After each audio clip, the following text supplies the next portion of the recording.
so let's get started. Let's get started. So this is gonna be a list of 5 players I think have a pretty good chance of beating Leo, uh, possibly as early as their next set. So yeah, we're gonna go over 5 players. Gonna go over 5 players. Um, first one. I'll say is Proto Banham. Uh, Mainly playing a Lucina, also some Inkling, but mainly a Lucina main. Proto is actually one of the players that Leo was talking very highly about prior to CEO, and they did play a super close set at CEO. That was by far the closest Leo was to losing the tournament, or losing a set rather. Losing a set rather. It went down to game 3, last hit, and Leo pretty much gambled it with an F smash and successfully got it. Uh, but some of the reasons why I think Proto could do it in a future set is partly actually how Leo is talking about him and how he reacted winning the set. Leo is a player where you actually never ever really see him pop off. This guy can win Genesis, and it looks like it was a day in the office.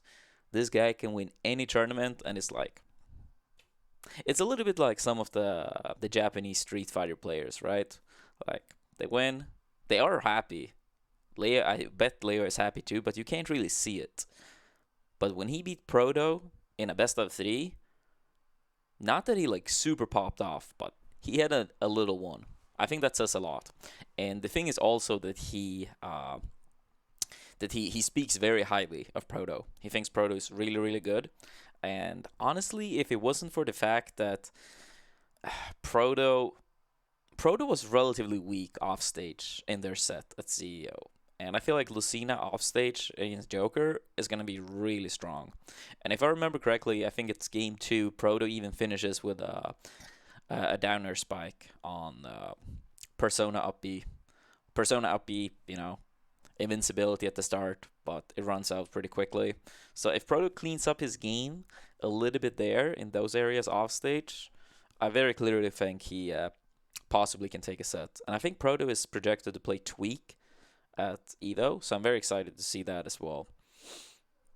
So yeah, I think Proto, one of the people that I could see.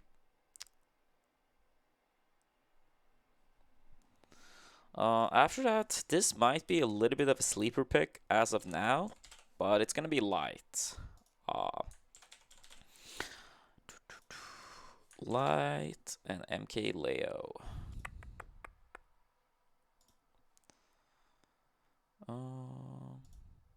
Oh, it was set for melee. I pressed ultimate earlier, so I was like, wait, why does nothing show up? So alright. Light vs Leo, they have actually played 3 sets. 3 sets so far in ultimate. All of the sets have been very close. Uh, Actually, Glitch might not have been that close, but they played 3 times. Light winning at Glitch 3-1, barely losing at Genesis. Leo was like a pixel away from dying, and his Genesis run would have ended in 5th instead of 1st. That was the closest Leo was to getting knocked out of the tournament.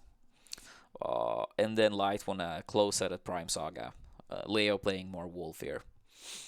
The thing here with Light, I think Leo, uh, relatively speaking, I think Leo is a little bit weaker against parries than some of the other top players. Uh, Partly, it seems like he doesn't even go for it himself much, and it seems like he falls for getting parried more often than other players. You could say that that's because he's playing sword characters, so he's gonna use more aerials and stuff, which would be fair. Which would be fair. But honestly, I feel like it doesn't look like Leo mixes up his timings to avoid parries that much. And Light is a player that is really, really good at parry. In before someone says Fox is better from parry than most characters due to his up tilt being frame 3, I believe. Uh, yes, that's also true. Fox is really good from parries. But it's a combination of Fox being great from parries and Light being good at using parries, in combination with I think Leo being a bit weaker against parries as well. Uh, and I also feel like Leo, it suits him a bit better with more like a little bit more slower paced matchups, keeping advantage a lot. Fox is more of a character that can rush you down, and I don't think Leo is as good in those type of matchups. Uh, I could be wrong. I could be wrong, but that's my impression. That's not to say he's bad at those. It's just that he's the best in the world. So if it's any type of matchups or, strategies or whatever he's not the best at, then it's like, a little bit below what you almost would expect from him. Uh, so yeah, I think light. I think light. Currently a set record of 2-1 as well. So potentially, a 3-1 next one. Yeah, that's a fair point. Light has not been doing nearly as well recently. That is true. That would be like the downside. That would be the downside for him in this. But I think you could turn it around. Third player also might be a little bit of a surprise, but it's Isam. Uh, I feel like Isam, outside of like a few matchups where he might, struggle in, like I know Peach, for example, have been quite rough for him, even though he has gotten better at the matchup. But I feel like Isam is one of these players that when he plays super good players, he often starts playing better himself. And then sometimes when he plays players worse than him, he starts playing worse. I'm not entirely sure if this is some mentality issue of that he can't motivate himself as much when playing worse players than better players. But I think Isam is the only person with a winning record against Tweek and Leo. He has only been playing both of them once, if I remember correctly. We can actually go over it just to make sure. But I'm pretty sure he beat Leo at, I think it was Gamo. And he beat Tweek at Genesis. Uh, stop being annoying. Yeah, set count 1-0. Gamo 3-2. Uh, and then we're gonna check the Tweek one as well. But I'm pretty sure it was 1-0 as well. Yeah, 1-0. Genesis 3-2. Uh, so yeah, Isam, the only person with a winning record against both these players. Another thing Isam have in his advantage as well is that Pikachu and Pichu are two matchups Leo have specifically said he doesn't want to play Joker in because he believes Joker is not as good in those matchups. Pikachu, Pichu being very hard targets to land hits on. So that's also an advantage for Isam that he gets to play against the character Leo don't play as much these days. Like, don't get me wrong, he had a great Marth in Smash 4. He does have a great Lucina in this game. But it's still the fact that Leo needs to run his secondary, while he practically play Joker against everyone else. Uh, and then as we talked about earlier, that I think Isam he has like a little bit of this factor that against a lot of super good opponents, it's like he steps it up. But against some of the worst players, he like starts playing worse, I feel like. So, but in the particular matchup of playing Leo, I think this this X factor could become a thing. So I think against Leo specifically, Isam is quite high on this list. Then second on this one is gonna be Tweek. Uh, Probably not too much of a surprise. Tweek, one of the best players. Wait, why does he do that sometimes? Why? That's so annoying. Uh, all right.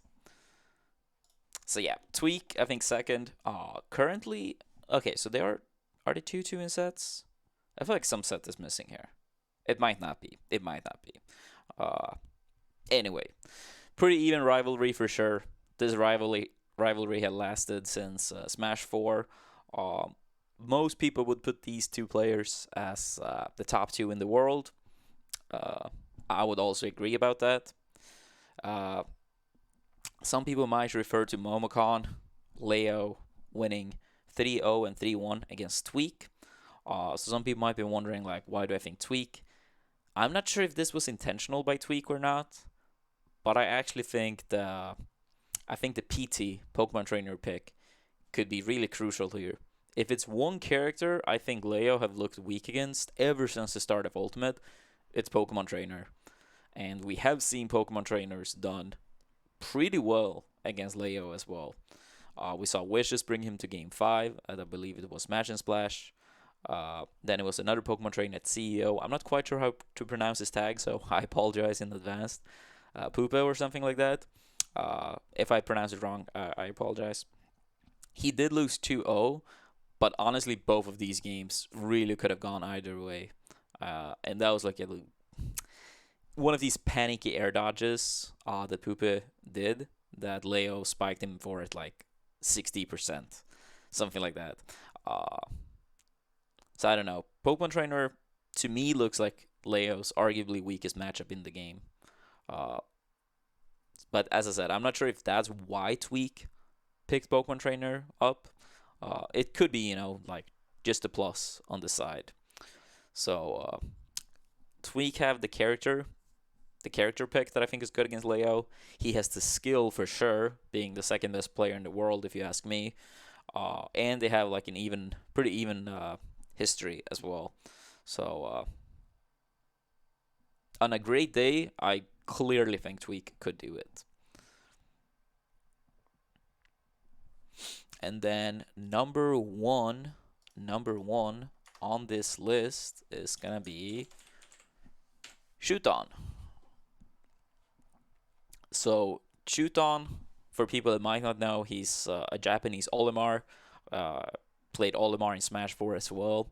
In Smash 4, I believe it was at the playoffs for the prime or the 2GG Saga events. Shuton actually beat MKLeo, if I remember correctly, 3-0 in Smash 4. In this game, they haven't played too much, except for this tournament. It was a pre-event at Prime Saga, where Shuton beat Leo 3-0 and 3-0. So 6-0. They also played in the crew battle at Frostbite, when they both went in with 3 stocks, and Shuton won with 2 stocks left. So it does look like Shuton, it's something he has over other Olimar players, at the very least against Leo. Because Leo, when he plays against the boss and Myron, especially the boss actually in this case, he's just winning. He's just winning every time with any character, it feels like. But Shuton seems to be much, much harder for Leo to deal with. It clearly looks like his demon, if you ask me. I would like to see them play it like a more official tournament than just a pre-tournament, but still, like, 2 sets, 6-0, and that strong performance in the crew battle between Japan and North America. Honestly, that if Leo won that instead, that clearly could have been, swinging the crew battle in North America's favor. So yeah, I think Shuton. I think Shuton is the strongest pick against MKLeo at the moment. But honestly speaking, a lot of other players could do it. But this is my current top 5 of players I believe can beat Leo at the moment. Please let me know what you guys think. Is it any player you think I missed that should have been on this list? If so, please let me know.